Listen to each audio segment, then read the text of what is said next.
Every time I see you, get a feeling like I'm so high. Tell me, am I dreaming? How the hell you looking so fly? 'Cause all I want is you. Nobody else will do. Hi guys, and welcome back to my channel. Right here I've already started getting right into the video. I've already cornrowed her one side, and now I'm just going on this side, and we're just going to repeat the same thing over. You do want to make sure that your cornrows are very nice and neat, and that you cornrow them very flat. It would just make the better sew-in install once you're done, so everything lays flatly against the head. Also, as you see, I am going in with some additional braiding hair because her hair is thin around her hairline, and it'll also just aid as a protective thing also during the install, just to add that extra protective coverage, just so it's not too much tension on her hair. And I'm also going to add that throughout her other cornrows until I'm finished. So just continue to watch here, and I'm just going to go ahead and finish cornrolling her head all the way to the back.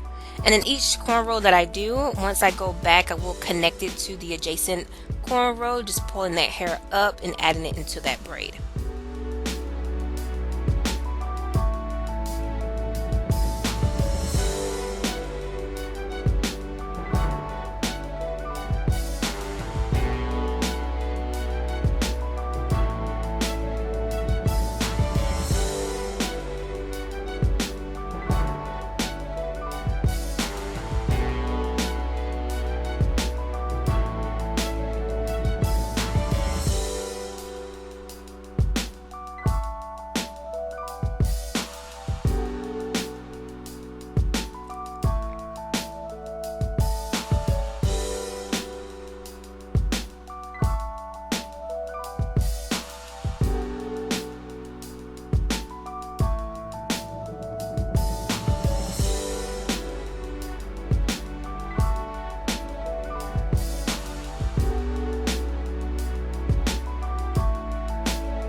Alright, so right here we're all done braiding. As you can see, everything is nice and flat and even all the way around. So right now I'm just going in with some Moroccan argan oil just to grease her scalp, just to make sure it's nice and oiled, because during the install you won't really be able to get to your scalp that much. So it just keeps it moisturized since it's going to be up for a while. I just try to do that extra pampering to my clients just to make sure their scalp is nice and oiled.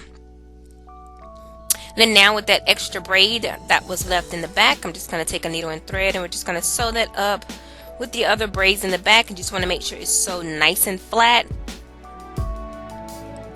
And then right here I'm going in with a hairnet, and this is also for added protection on the hair, just so it just relieves the tension from when you do go in and sew in the bundles, and this would just help protect the client's hair as well. And you just want to make sure that the net is nice and flat, and you just sew it all the way around the perimeter.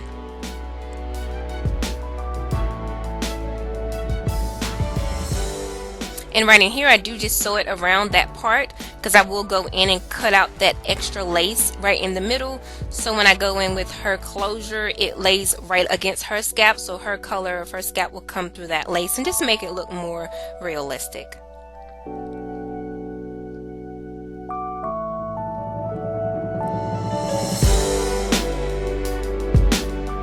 Right, and then right here I'm just going around the hairline and the perimeters and just cutting off that extra netting that was left.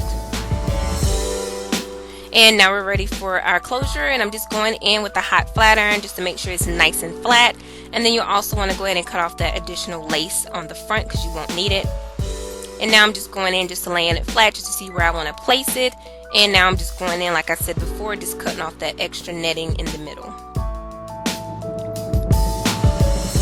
Right, and so once you have the closure nice and flat and where you need it, you just take your finger and just hold in that middle part, and you want to slow each side down with a couple of stitches just to bring tension to each side. And you do it a little bit on one side, and then you go to the other side just so you're not pulling too much to that one side, so you don't have the closure lopsided or not even anymore. And And then once you've done that, you go back to the previous side and you just want to part right along that front of the closure, right where that first braid is. Open that hair up, and we're going to do some additional stitches in there just to make sure that closure is nice and firm and flat. And you want to do stitching from the bottom all the way up as close as you can get to the part without going into the part, and then you'll go back down. And then you want to go around to the other side and do the exact same thing.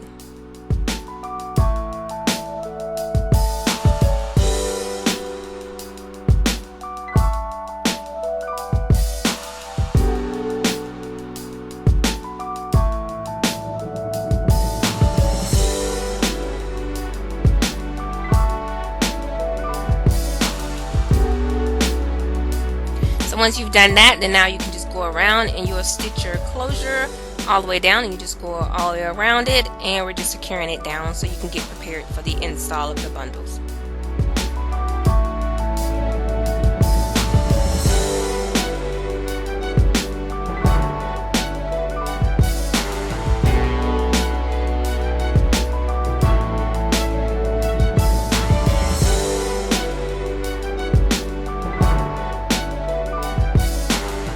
So I went in and pinned everything out of the way. With the closure, you just want to lift all that hair up and pin it out the way. And right there, I know you've seen that, I think my camera had died, so we had to come back. And then once you have the closure pinned up, you want to start with your first bundle in the back. And you just want to start and you want to go from side to side. A lot of the times I don't like to cut my wefts until I'm almost finished at the very top, because you want those last ones to lay very flat towards the hairline. But all the way up, I will wrap or fold my wefts back in the other direction once I've sewed in one direction. As you can see, I did there. And you just want to keep going until you get all the way up, and you just continue up. We started with, she's going to have 3 bundles. She has an 18, 16, and a 14. We started with the 18 in the back, and then we'll go to the 16, and then the 14 will be the last.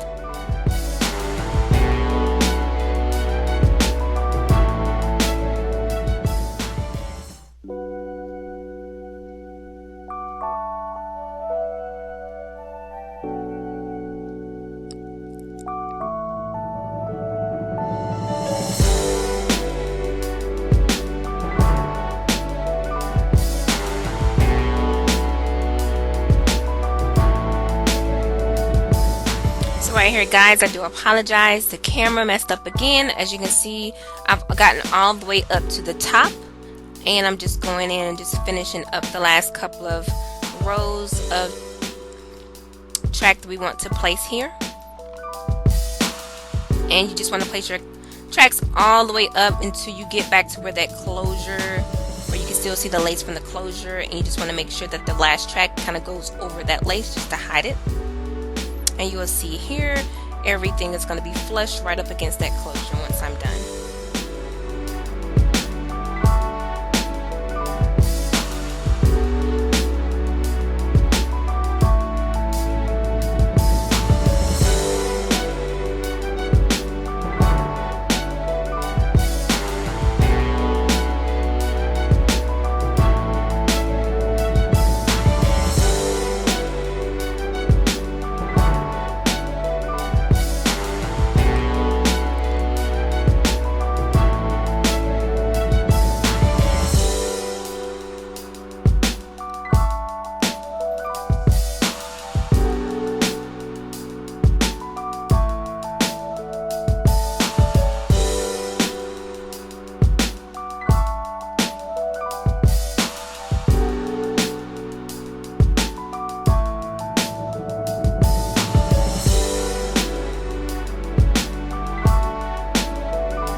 Alright, so we're all done here. I've sewn in all the bundles, and I'm just going through and just brushing it through just to get it any flyaways or any hair that may want to come out, or any tangles, any type of coloring or thread that may be left, because I'm not sure whether or not if these were bundles that she ordered or that were packaged. And sometimes they do have that string when they were being sewn together hanging in there, and I just like to grab those out. And right here I'm just going in just a little bit of that wool just to smooth everything out, any flyaways, just to get everything nice and smooth down. And then we're going to go in now with our closure. I'm just going to go in with that same flat iron and just going to go around and flatten that out just to blend with the hair. She wanted her hair kept straight. She didn't want any curls, anything, so she's just keeping it bone straight with that middle part. So I'm just going to go in. And as you can see here, I was having issues what was going on, but we did get the look finished. As you can see, this is our finished look, and that lace closure is slayed. It is laying flat as can be. Everything turned out nice, just the way she wanted it. Everything is bone straight, laid together. As you can see, it has that nice shine. Everything is very pretty.